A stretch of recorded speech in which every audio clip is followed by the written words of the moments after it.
Muy buenas noches y feliz sábado. Vamos a tener el repaso de la lección que se titula Bienaventurados los que creen.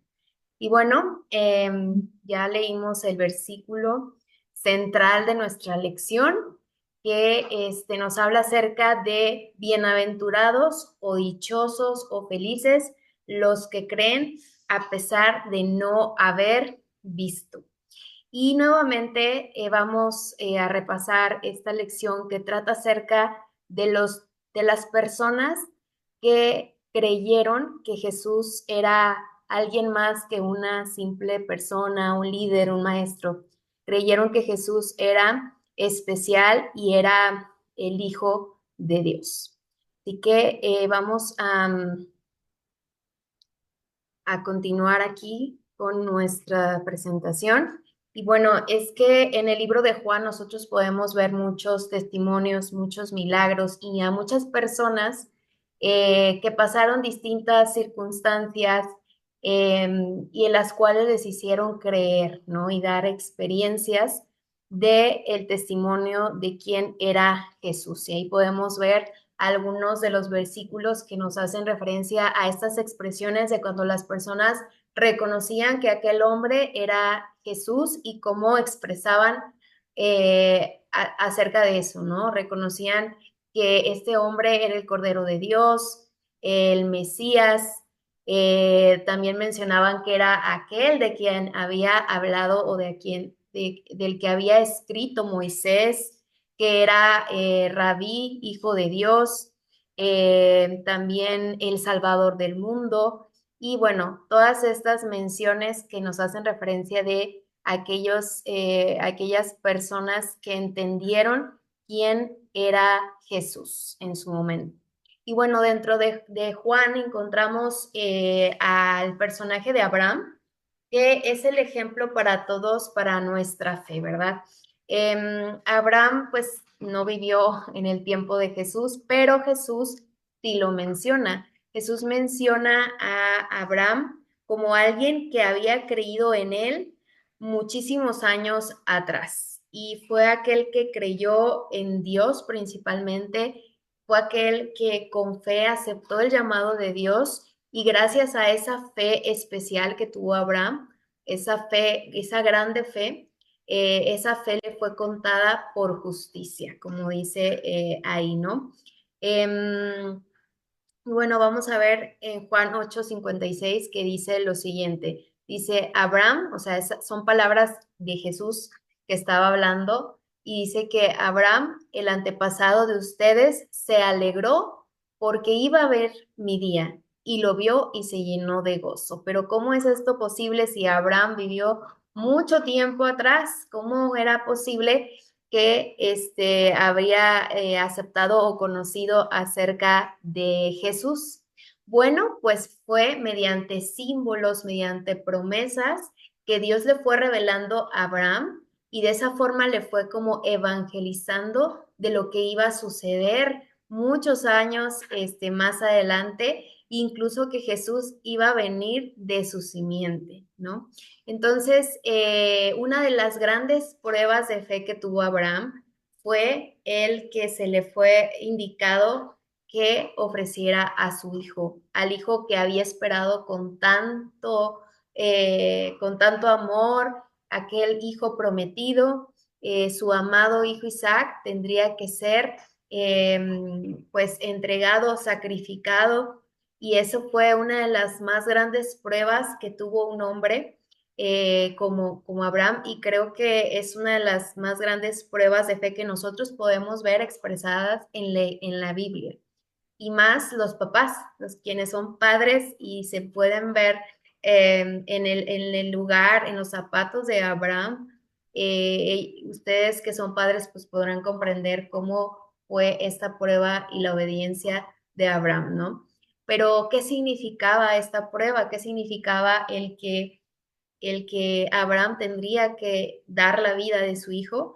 Pues era una representación de lo que iba a hacer Dios para salvar a su pueblo, ¿sí? Dice aquí en Patriarcas y Profetas que el carnero ofrecido en lugar de Isaac representaba al Hijo de Dios, que había de ser sacrificado en nuestro lugar. Cuando el hombre estaba condenado a la muerte por su transgresión de la ley de Dios, o sea, el hombre, o sea, la humanidad como tal, el Padre, o sea, Dios, mira a su Hijo, mirando a su Hijo, o sea, viendo a aquel Hijo amado, en este caso a Jesús, voltea y dice al pecador, vive, he hallado un rescate. ¿Quién era el rescate? Pues el Hijo de Dios, Jesús, ¿no?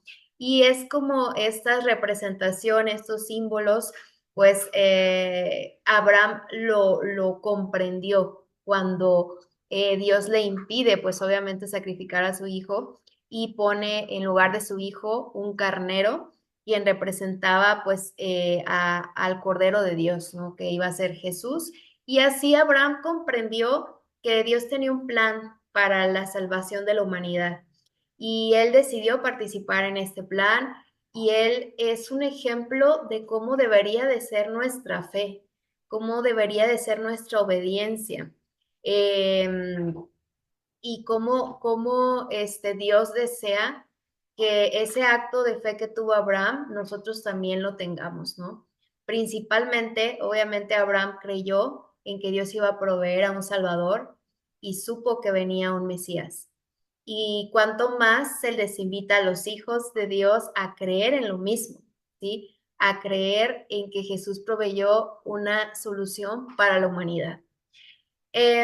Y bueno, cosas de admirar y de aprender de Abraham es que él no buscó excusas para hacer la voluntad de Dios. O sea, imagínense esa prueba tan grande que tuvo de ven y dame a tu hijo, lo vamos a sacrificar.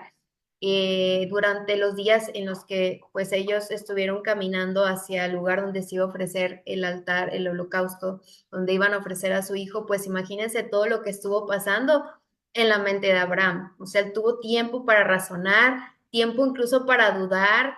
Imagínense y lo que pudo haber pensado, ¿no? De que, y si yo mato a mi hijo, ¿qué ejemplo voy a dar? ¿Qué me va a decir mi esposa?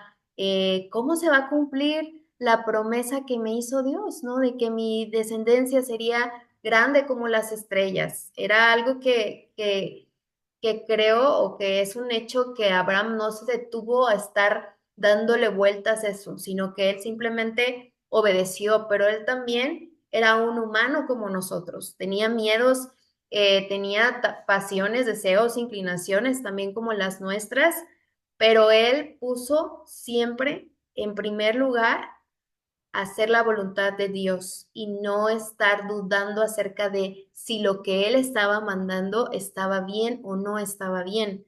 Eso es algo de admirarse de Abraham. Eso es algo que nosotros deberíamos de tener como meta en nuestra fe, ¿no? O sea, creer, ahora sí que a ciegas. ¿Por qué a ciegas? Bueno, porque quizás hay cosas que Dios nos ha prometido y no estamos viendo, pero tenemos que creer que esas cosas van a cumplirse, así que si Dios lo ha prometido, eso se va a cumplir.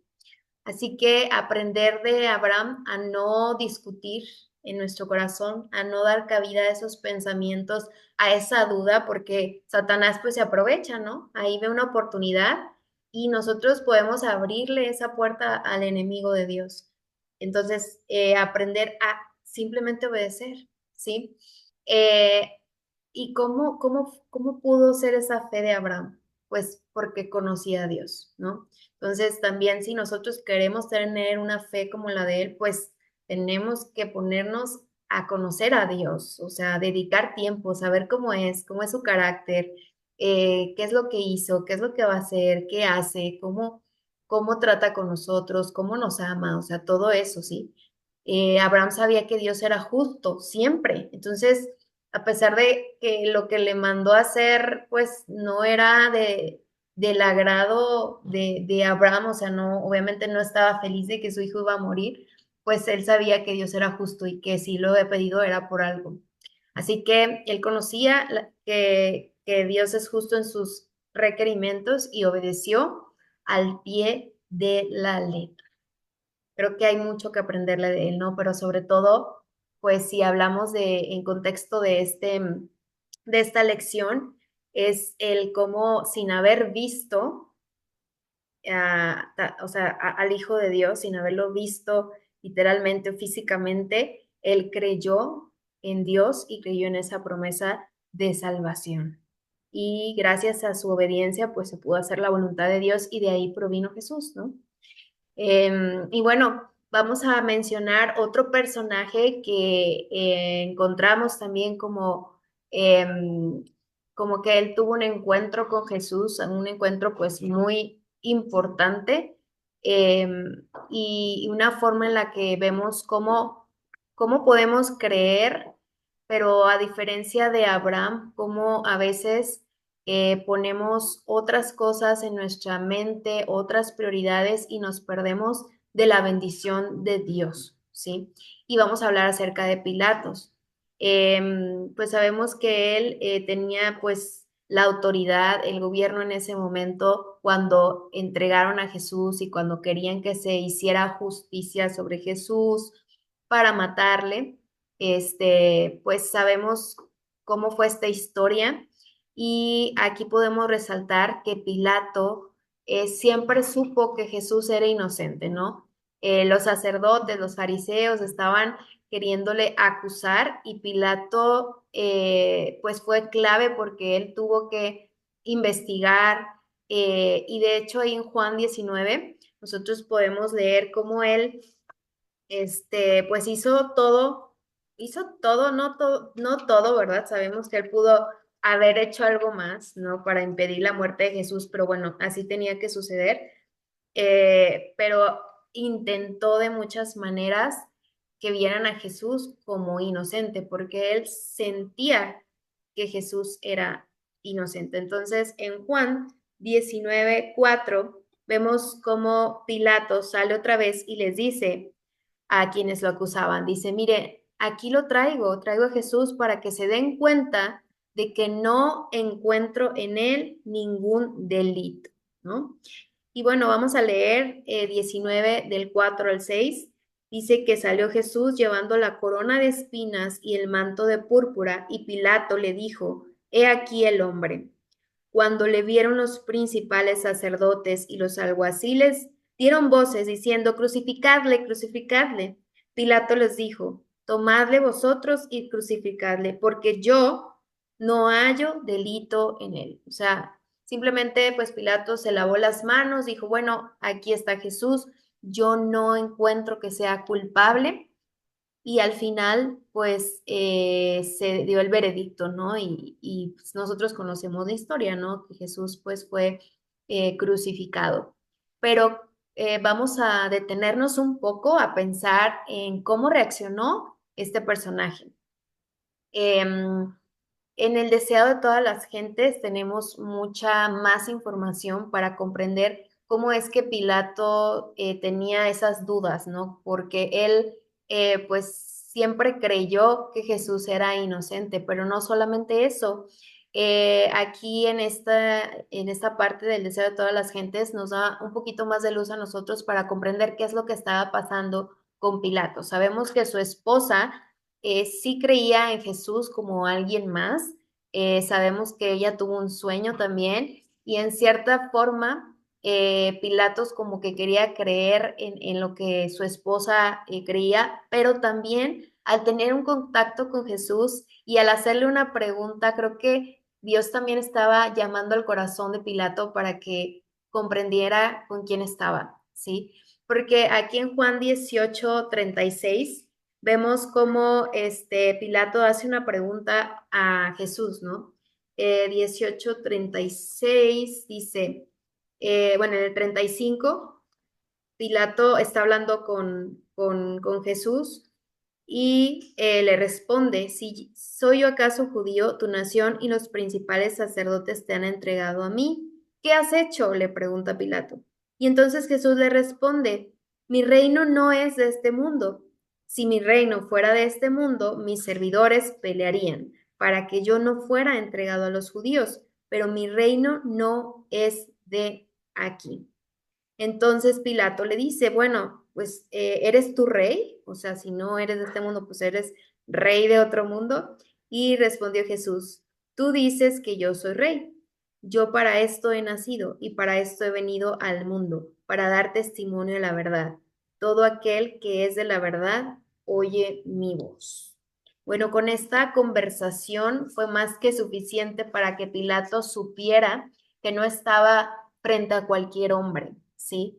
Él se sorprendió de esta respuesta y aunque no tenía una idea correcta de quién era Cristo, de cuál era su misión, él tenía una vaga fe en Dios y, él tenía también fe en que había seres de otros mundos, o sea, que había seres superiores a la humanidad. Ellos pues creían quizás en algunos dioses, entonces él sí relacionó a Jesús y a lo que él le platicó como algo muy distinto y diferente a lo que fuera humano, ¿sí? Así que el pensamiento que una vez cruzó por su mente cobró una forma mucho más definida y él se preguntó si no sería un ser divino el que estaba delante de él cubierto con ese manto y esa corona de espinas. Así que Dios sí permitió que Pilato pues sintiera algo distinto, ¿no? Y vemos cómo él pues lucha por salvarle la vida en esa situación, pero no lo hace. Y es situación que nosotros también tenemos que reflexionar, ¿no? Y cuántas veces hay evidencias o el Espíritu Santo nos dice, mira, es que es este el camino correcto, mira, es que Dios quiere esto de nosotros y nosotros simplemente como que queremos creer, pero hay otras cosas que nos arrastran a el camino distinto, a un camino de oscuridad, ¿no? Entonces hay que tener mucho cuidado porque podríamos ser como Pilato, ¿no? Podríamos nosotros, pues, creer en que Jesús, pues, es hijo de Dios, pero no creerle a Él, ni creer lo que va a hacer con nosotros, lo que quiere para nuestras vidas. Entonces, Pilato, ¿qué hizo? Él, pues, prefirió sacrificar eso que sentía, esa fe que estaban haciendo para dar prioridad al poder que él tenía, ¿no? Él no quería perder su cargo, él no quería quedar mal ante sus superiores y priorizó eso ante todo. Y nosotros sabemos que él, pues después de esto, de haber entregado a Jesús, pues él pierde también su cargo, su poder, y él pues tenía una conciencia pues dura, ¿no? Por este conflicto, porque sabía que había entregado a alguien especial. Y él pues pierde la vida, ¿no? Entonces, vemos cómo muchas veces Dios pues intenta salvar a todos.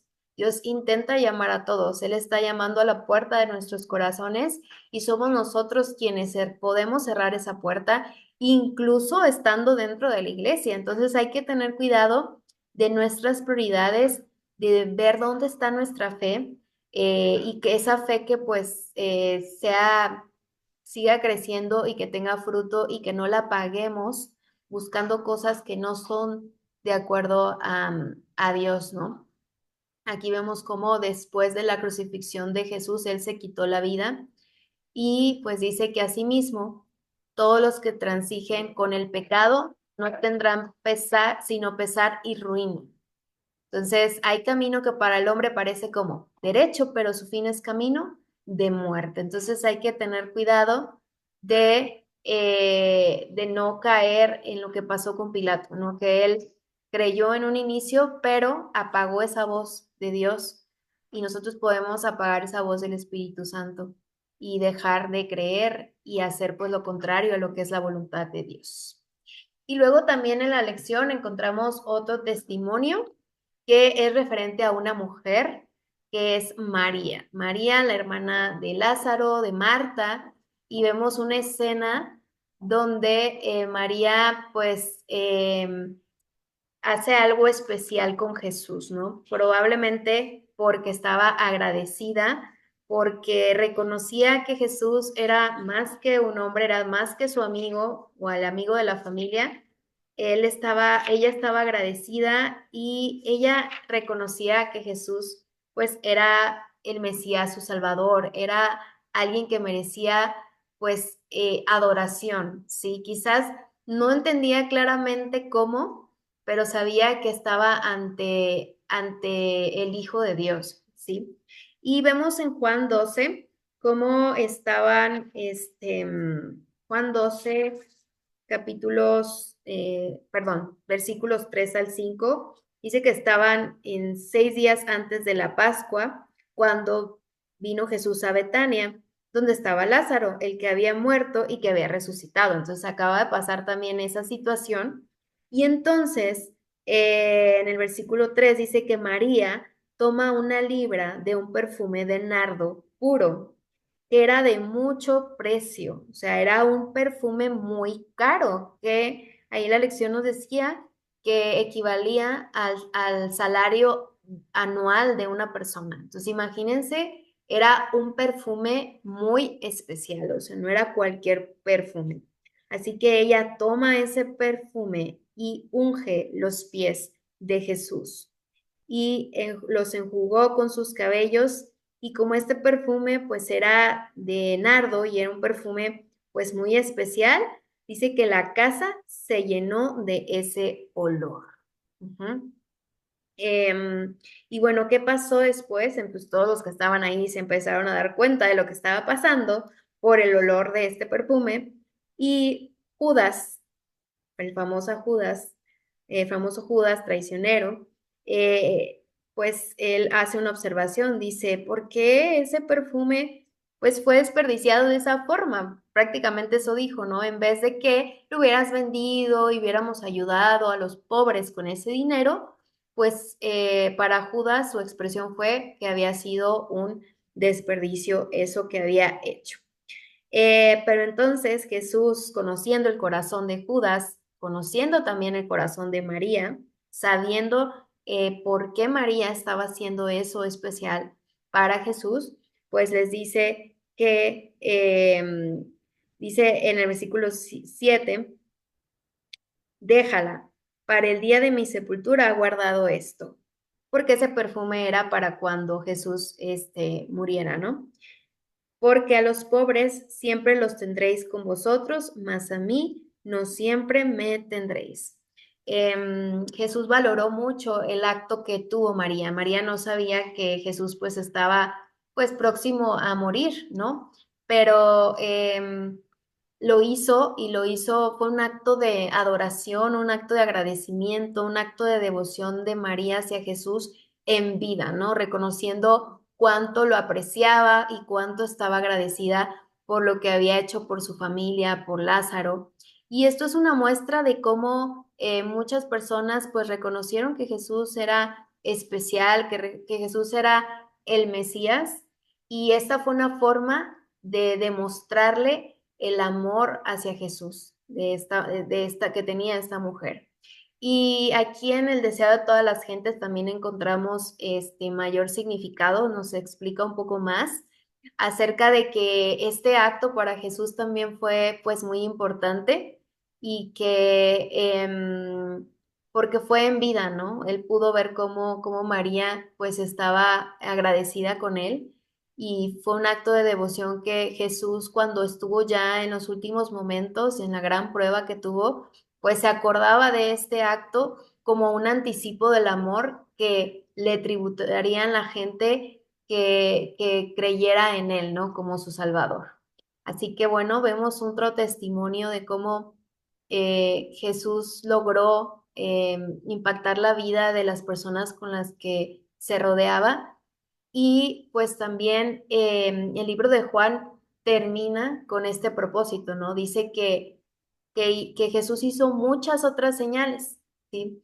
En presencia de sus discípulos. Nosotros hemos estado leyendo milagros de sanación, milagros de cómo Jesús pues liberaba de demonios a las personas, cómo Jesús resucitó a los muertos y muchas señales, muchos milagros que han estado escritos en el libro de Juan y en toda la Biblia y sobre todo en los evangelios, ¿verdad? Vemos los milagros de Jesús, pero estas cosas, o sea, todo lo que nosotros hemos leído, se han escrito para que creamos que Jesús es el Cristo, ¿no? Que Jesús es el Hijo de Dios y para que creyendo tengamos vida en su nombre. Al final, ese es el propósito de por qué nosotros podemos contemplar quién era Jesús y qué era lo que hacía, ¿no? Y los milagros que hacía. Como siempre, el propósito más importante es entender que Él es nuestro Salvador. Pero así como hubo personas que vieron estos milagros, que tuvieron la oportunidad de experimentar o de compartir con Jesús, de conocerle a Él, y creyeron en quién era y lo que iba a hacer, hubo otras personas que estuvieron en contacto con Él y que no le creyeron simplemente, ¿no? Y que se burlaron de Él. Y bueno, justo uno de sus discípulos, el discípulo Tomás, pues tuvo un momento de incredulidad, ¿no? Cuando Jesús muere, resucita y se les aparece a los discípulos, pero no estaba él ahí, ¿verdad? No estaba Tomás, entonces luego pues le van a dar las noticias y vamos a leer Juan 20, del 24 al 29. Dice que Tomás, uno de los 12, llamado Dídimo, no estaba con ellos cuando Jesús vino. Y entonces le dijeron los otros discípulos, el Señor, hemos visto al Señor. Y él les dijo, ¿cómo? O sea, me imagino su cara de incredulidad, ¿no? Y él les dijo, si no viera en sus manos la señal de los clavos y metiere mi dedo en el lugar de los clavos y metiere mi mano en su costado, pues no voy a creer, ¿sí? Y bueno, pasaron 8 días, estaba otra vez, estaban otra vez sus discípulos dentro y Tomás ya estaba con ellos. Y entonces llega Jesús, estando las puertas cerradas, y se puso en medio y les dijo, paz a vosotros. Y entonces dijo a Tomás, pon aquí tu dedo y mira mis manos, y acerca tu mano y métela en mi costado y no seas incrédulo, sino creyente. Y fue allí cuando pues Tomás responde, Señor mío y Dios mío. Jesús le dijo, porque me has visto, Tomás, creíste. Bienaventurados los que no vieron y creyeron. Bueno, esta es una lección para todos nosotros de muchas formas, ¿no? Primero, entender cómo existen distintos tipos de personas, ¿no? Habrá algunas personas que es muy fácil que ellas puedan creer, ¿no? Pero hay personas que necesitan pruebas para creer, como era el caso de Tomás.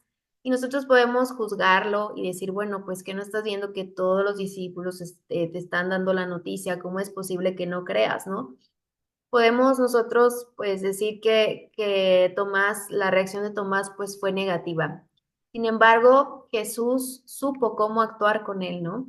Y nos da también una enseñanza de que habrá personas las cuales necesiten pruebas, pero como hemos leído, nosotros tenemos muchas pruebas para creer, ¿sí? En este caso, pues Jesús no reprende a Tomás, no reprende como tal, no se pone a discutir con Tomás, sino que simplemente le muestra lo que él estaba esperando, ¿no? Las pruebas de que él era Jesús. Para entender un poco esto, podemos leer a quienes deseaba todas las gentes, que pues Tomás no estaba dispuesto a creer basándose en lo que le decían los demás. Así que Jesús pues no reprocha su falta de fe. Simplemente él dice, bueno, imagínate, aquí están las pruebas, ya creíste, dichosos los que creen sin haber visto, ¿no? Entonces Jesús alaba a los que estaban dispuestos a creer sin la comprobación de sus sentidos, es decir, de la vista, del ver, ver para creer, tocar, todo lo que Tomás había pedido, ¿no? Yo quiero tocar, yo quiero ver hasta que mis dedos no pasen sobre los agujeros de Jesús, yo no voy, de sus manos, de su costado, yo no voy a creer, ¿no? Entonces, él dice, bueno, en tu caso, tú necesitaste pruebas, aquí están, pero habrá personas que sin estas pruebas van a creer y ellos serán bienaventurados, ¿sí? podemos ver que Jesús dio una lección también para sus seguidores, o sea, para nosotros, en el trato en el que él, en el trato que él tuvo con Tomás, ¿no? Su ejemplo demuestra cómo debemos de tratar a aquellos cuya fe es débil y que dan realce a sus dudas. No debemos abrumarlos, ¿no? Con reproches, ni decirles que por qué no creíste, mira, o compararlo con los demás, ¿no? Jesús no entró en controversia con él, simplemente él se reveló a quien, con quien dudaba, ¿no? Él se reveló a Tomás. Y Tomás había sido irrazonable al dictar las condiciones de su fe, pero Jesús, por su amor y su consideración generosa, quebrantó todas las barreras. La incredulidad queda rara vez vencida por la controversia, pero revélese a Jesús en su amor y misericordia como el Salvador crucificado, y de muchos labios antes indiferentes se oirá el reconocimiento de Tomás, Señor mío y Dios mío.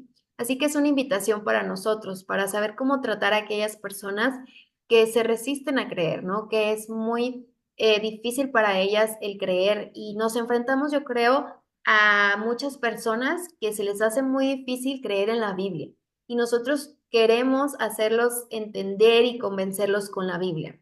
Primeramente, ¿cómo vamos a convencer a alguien con la Biblia cuando esa persona no cree que la Biblia sea inspirada por Dios?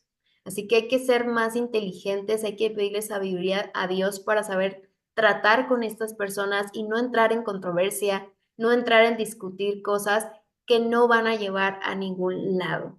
Creo que lo mejor que podemos hacer es orar para que Dios nos dé sabiduría, para poder comunicarnos de una forma en la que las personas puedan recibir pues palabras de amor, de fe, sin necesidad de forzarlas, ¿sí? ¿Por qué? Porque muchas veces lo que logramos es rebeldía o logramos que esas personas pues simplemente no nos escuchen por querer convencer por otras formas. Cuando tenemos mucho que dar, ¿no? Y es ahí donde vamos a ir concluyendo esta lección y entender que somos nosotros dichosos porque hemos creído, ¿sí? Nosotros no hemos visto a Jesús, no hemos visto sus señales como lo vio o así físicas de las manos, no lo hemos visto con nuestra vista, nuestros sentidos, ¿sí? Entonces, para nosotros es esta promesa, ¿no? Dichosos, felices, gozosos los que creyeron en mí sin verme, ¿sí? Y nosotros formamos parte de ese grupo. Muy fácil hubiera sido estar ahí y ver los milagros y creer, ¿no? Pero hay muchas razones que nosotros tenemos para creer sin haberle visto. Y esas razones tienen que ver con lo que es Jesús y con creer en lo que dice la Biblia, ¿no? Porque pues es la evidencia que nosotros tenemos acerca de la existencia de Jesús, acerca del plan de Dios, acerca de todo lo que se nos ha dado a conocer, lo creemos porque está escrito aquí. Y bueno, una parte para creer pues es tener fe en la Biblia, tener fe en lo que está escrito ahí, fue inspirado por Dios. Y bueno, si nosotros en primer lugar ya creemos en lo que dice la Biblia, pues entonces tenemos muchas razones para creer y hay muchas pruebas para creer. Tantas cosas que Dios ha prometido que se han cumplido. Para nosotros es mucho más fácil, tenemos muchas más pruebas que aquellos que estaban con Jesús en ese momento, aunque tenían a Jesús ahí, era muy difícil para ellos comprender el plan de salvación, el plan de redención, de qué les estaba hablando Jesús. Muchos no entendían ni creían en que, por ejemplo, iba a ser la destrucción del templo. Para nosotros es mucho más fácil porque eso ya se cumplió, ¿sí? Entonces hay mucha evidencia en la Biblia y en la historia en general del mundo que comprueba lo que Dios dice en su palabra.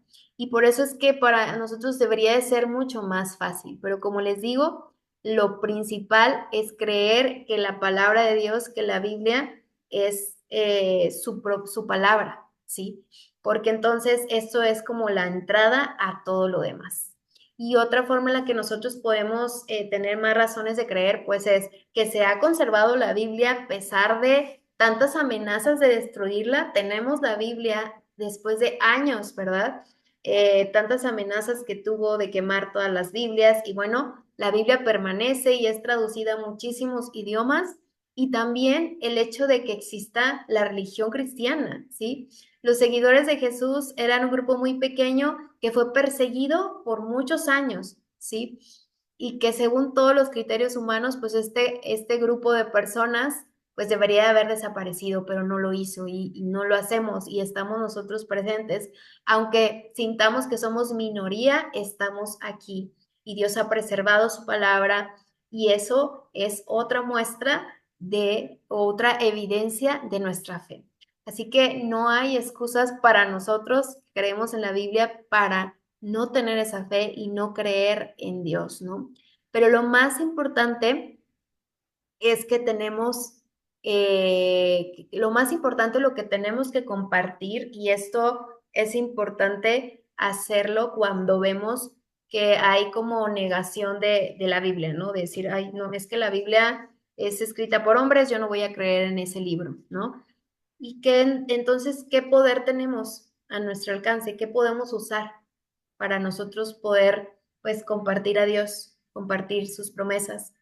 Pues es nuestra propia vida, nuestro propio testimonio.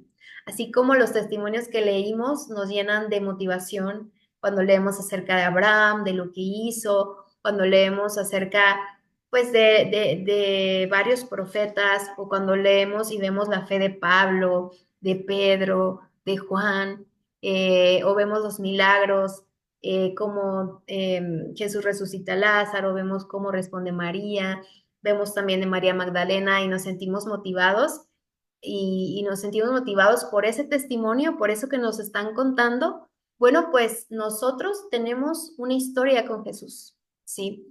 Y esa historia es un grande testimonio para poder compartir a Jesús. Entonces, más que querer hablar primero de la Biblia y lo que dice y convencer a las personas que nos rodean o nos interesa que sepan de Dios, tenemos que pues enfocarnos en nosotros primeramente, llenarnos de Dios, tener una relación con Él y empezar a hablar de lo que Él ha hecho por nosotros, ¿sí?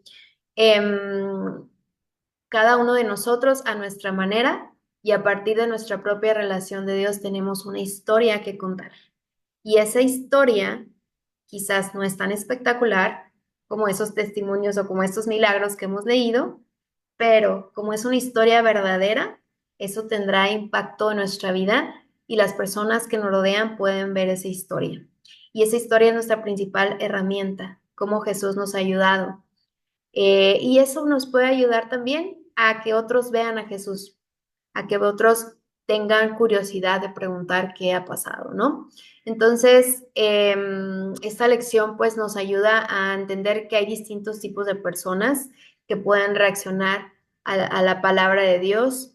Hay quienes creen rápidamente, hay quienes necesitan pruebas, pero como dice aquí en el segundo párrafo, es la convicción producida por el Espíritu Santo la que trae el fruto de creer, la que trae la fe, ¿no? Entonces, no nos desesperemos cuando vemos que hay personas que simplemente no creen o que simplemente no se nota que se gocen de cuando hablamos de Dios, ¿no? Porque con nuestra oración, con nuestro testimonio y Dios que va a poner su Espíritu Santo en estas personas, pues esperemos que tengan esa respuesta, ¿no? Y que acepten a Dios en su corazón, que al final nosotros podemos poner semillas, pero quien va a hacer que crezca esa plantita, pues es Dios, ¿no? Así que nuestra misión, pues, es ser portadores de bendiciones, ser portadores de la palabra, pero sobre todo estar preparados nosotros, estar consagrados nosotros para cuando se dé esa oportunidad de compartir su palabra, que lo hagamos de una forma genuina, ¿no? Y que aquellas personas puedan ver a Jesús en nuestra vida.